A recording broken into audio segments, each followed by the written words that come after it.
नमस्कार दोस्तों, मैं आपका गाइड आपका दोस्त अमर मिश्रा। आप देख रहे हैं मेरा YouTube channel study with ADP classes. आज के क्लास में हम लोग विषय सब्जेक्ट जो कि रहेगा हिस्ट्री रहेगा, इतिहास, इनसे जो भी एग्ज़ाम में पिछले एग्ज़ाम में पूछे गए प्रश्न हैं उन सारे प्रश्नों को हम लोग सॉल्व करने की कोशिश करेंगे। और जो जो पॉइंट से एग्ज़ाम में प्रश्न बनते हैं उन सारे प्रश्नों को हम लोग सीक्वेंस वाइज कवर करने की कोशिश करेंगे। तो चलिए शुरू करते हैं। और शुरू करने से पहले आप लोग को दोस्तों बता दें कि जो हमारा कंटेंट रहेगा शुद्ध हिंदी में रहेगा और सारे के सारे प्रश्न बहुविकल्पीय हैं जो कि पिछले एग्ज़ाम में प्रीवियस एग्ज़ाम में पूछे गए हैं, सारे एग्ज़ाम में पूछे गए हैं। वन डे एग्ज़ाम के लिए काफ़ी लाभदायक साबित होगा।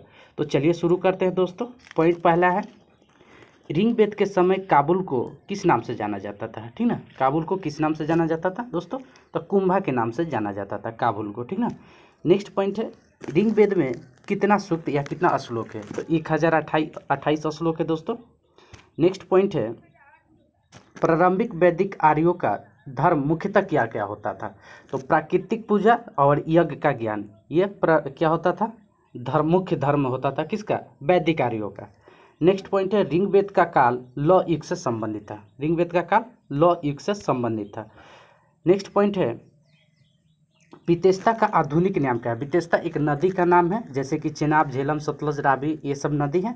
वैसे ही झेलम का वितेस्ता का आधुनिक नाम झेलम है और झेलम का जो कि प्राचीन नाम पुराना नाम हो जाएगा वितेस्ता। पहले हम लोग झेलम नदी को वितेस्ता के नाम से जानते थे। ठीक ना। तो ये हो जाएगा जो कि जम्मू कश्मीर में वगैरह में बहती है। नेक्स्ट पॉइंट है, गौपत ब्राह्मण किस वेद से संबंध रखता है? अथर्ववेद से संबंध लगता है। ठीक ना, गौपत ब्राह्मण। नेक्स्ट पॉइंट है, प्राचीन काल जो कि वैदिक काल में परिवार के सबसे बड़े सदस्य को क्या कहा जाता था? गृहपति कहा जाता था। ठीक ना, गृहपति यानी घर का पति गृहपति कहा जाता था। नेक्स्ट पॉइंट है, प्राचीन भारत में ग्राम भोजक गांव के मुखिया को कहा जाता है। ठीक ना, ग्राम भोजक किसको कहा जाता है? ग्राम के मुखिया को कहा जाता है। नेक्स्ट पॉइंट है, उपनिषदों की रचना किस काल में हुई है? तो उत्तर वैदिक काल में हुई है उपनिषदों की रचना। ठीक ना। नेक्स्ट पॉइंट है, वेद, ब्राह्मण ग्रंथ, आरण्यक व उपनिषद वैदिक साहित्य है, जबकि जातक क्या है? जातक बौद्ध धर्म का साहित्य है। ठीक ना, जातक जैसे जातक दिन होता है शुद्ध पिटक, अभिधम पिटक और एक होता है पिटक जातक किससे संबंधित रखता है? बौद्ध साहित्य से रखता है। जैसे पिटक होता है धर्म पिटक, शुद्ध पिटक, ये आगे हम लोग क्लास में पढ़ाएंगे इसको।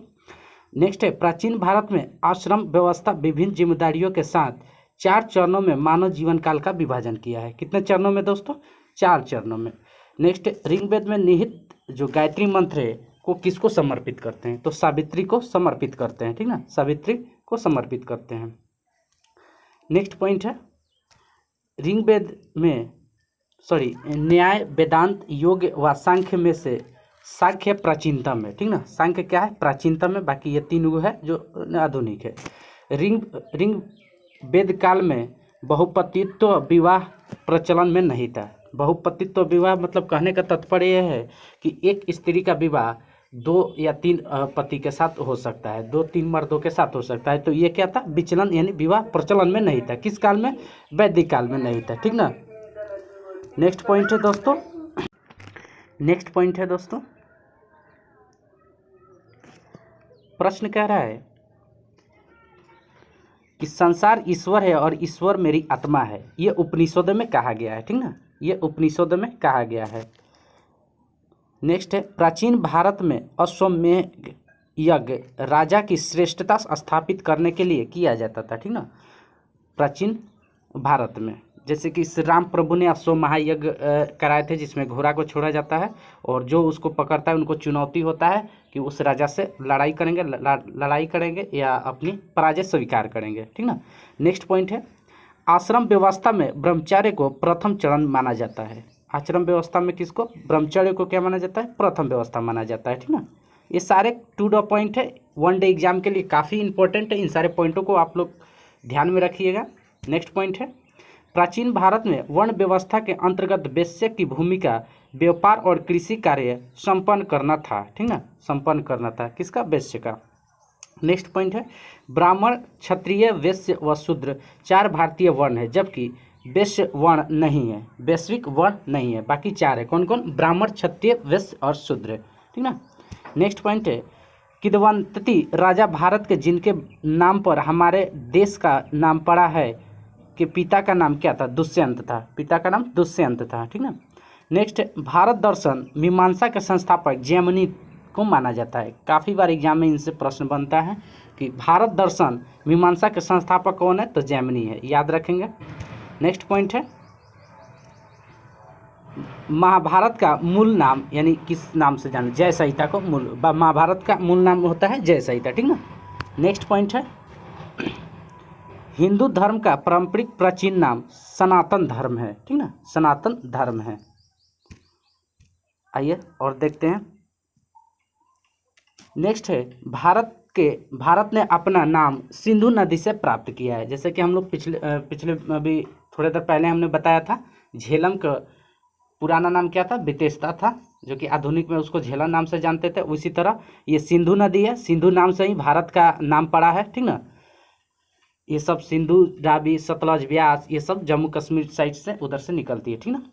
नेक्स्ट पॉइंट है प्रारंभिक हिंदू ग्रंथ में भरत का पत्नी का नाम क्या था? मांडवी था, ठीक ना, मांडवी था, याद रखेंगे। नेक्स्ट है पॉइंट महर्षि परशुराम का जन्म अक्षय तृतीया को हुआ था। महर्षि परशुराम का जन्म कब हुआ था? अक्षय तृतीया के दिन हुआ था, ठीक ना। यह भी प्रश्न पूछा गया है। आर्यों के विशद जानकारी ऋग्वेद से मिलती है। आर्यों की जानकारी कहाँ से मिलती है? ऋग्वेद से मिलती है, ठीक है। नेक्स्ट है वैदिक काल में सामाजिक विभाजन का आधार क्या था? व्यवसाय था, व्यवसाय के आधार पर समाज का विभाजन किया जाता था। नेक्स्ट पॉइंट है आर्यों का निवास स्थान कहाँ था? कैस्पियन था, ठीक ना, आर्यों का निवास स्थान कैस्पियन था। प्राचीन हिंदू विधि का लेखक कौन है? मनु है, मनु, ठीक ना। ऋग्वेद में पेरियार नदी का उल्लेख नहीं है, पेरियार नदी का उल्लेख नहीं है ऋग्वेद में, ठीक ना। महाकाव्य महाभारत वेद व्यास द्वारा रचना किया गया है, ठीक ना।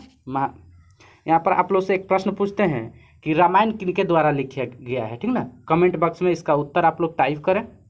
नेक्स्ट प्रश्न है सुश्रुत वायुर्वेद पर ग्रंथकार थे। सुश्रुत क्या थे? वायुर्वेद का पर ग्रंथकार थे।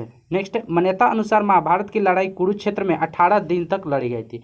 तो कुरुक्षेत्र कहाँ है? कमेंट बॉक्स में आप लोग टाइप करें दोस्तों, जो कि 18 दिन तक महाभारत की लड़ाई लड़ी गई थी 18 दिन तक। कहाँ? कुरुक्षेत्र में। तो आप लोग टाइप करें कुरुक्षेत्र है कहाँ भारत में, ठीक है, जो कि कौरव और पांडवों के बीच लड़ाई लड़ी गई थी। उपनिषदों का वेदांत कहा जाता है, ठीक है। उपनिषद दार्शनिक ग्रंथ माना गया है, उपनिषद दार्शनिक ग्रंथ माना गया है। विश्व का सबसे बड़ा महाकाव्य क्या है? महाभारत है। ऋग्वेदीय नाम परुष्पर्णी का आधुनिक नाम क्या है? ठीक ना। अब यहाँ पर देखिए जैसे कि झेलम का विशेषता का आधुनिक नाम है झेलम, उसी प्रकार परुष्पर्णी का आधुनिक नाम क्या है? रावी, ठीक ना, इसका आधुनिक नाम है। पहले इसको परुष्पर्णी के नाम से जानते थे, जबकि अब रावी के नाम से जाना जाता है इसी नदी को। नेक्स्ट पॉइंट है आयुर्वेद की उत्पत्ति अथर्ववेद से संबंधित है। आयुर्वेद की उत्पत्ति कहाँ से होते हैं? अथर्ववेद से संबंधित है। नेक्स्ट पॉइंट है ऋग्वेद के सबसे महत्वपूर्ण देवता अगिन, जो कि इंद्र के बाद आते हैं। पहले इंद्र थे और दूसरा नंबर पर अगिन, इंद्र के बाद आते हैं, ठीक ना। भारतीय इतिहास पर वैदिक संस्कृति का मुख्य प्रभाव अन्य सांसारिक दृष्टिकोण का विकास था। अच्छा पॉइंट है, याद रखेंगे दोस्तों। आर्य सबसे पहले कहाँ आए थे? पंजाब में बसे थे, ठीक ना। आर्य सबसे पहले पंजाब में बसे थे। नेक्स्ट पॉइंट है सामवेद भारतीय शास्त्रीय संगीत का उद्गम माना जाता है, ठीक ना। यानी शास्त्रीय संगीत का उद्गम कौन सा वेद माना जाएगा? सामवेद माना जाएगा। एग्जाम में बहुत बार इससे प्रश्न बना है और बनेगा आगे, याद रखेंगे दोस्तों। वैदिक काल में राजाओं द्वारा जनता से वसूले गए कर को बाली यानी बलि कहा जाता था, ठीक ना। नेक्स्ट पॉइंट देखेंगे दोस्तों, पूर्वा वैदिक परंपरा के साहित्य का उदाहरण नहीं है। पूर्वा वैदिक परंपरा का साहित्य का उदाहरण नहीं है। नेक्स्ट है आयुर्वेद एक वेद नहीं है, ठीक ना। ये वेद नहीं है, ये इसके अथर्ववेद का एक क्या है? अभी हम लोग पढ़े थे, अथर्ववेद का एक उत्पत्ति है, ठीक है। नेक्स्ट है ब्रह्मचर्य, गृहस्थ, वानस्पद और संन्यास आश्रम से है, ठीक ना। ये चारों जो शब्द है आश्रम से जुड़ा हुआ है।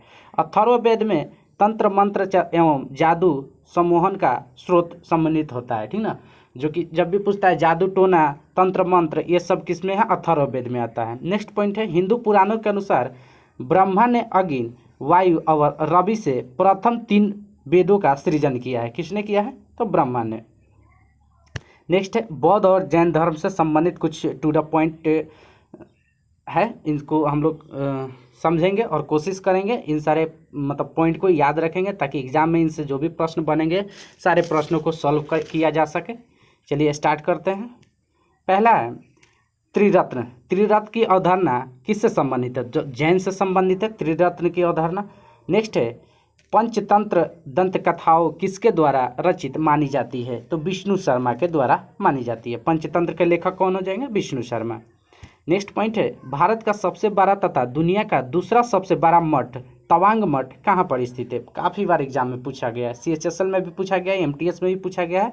तो ये हो जाएगा अरुणाचल प्रदेश में। कहाँ पर है बौद्ध मठ तवांग? ये अरुणाचल प्रदेश में, भारत के पूर्वोत्तर राज्य में है। नेक्स्ट है जहाँ यह मानते हैं कि भगवान बुद्ध ने अपना पहला उपदेश दिया था उस स्मारक का नाम बताए जिसे seat of the Holi Buddha भी कहा जाता है। धम्मेक स्तूप कहाँ है? सारनाथ में, ठीक ना, उत्तर प्रदेश में सारनाथ में है।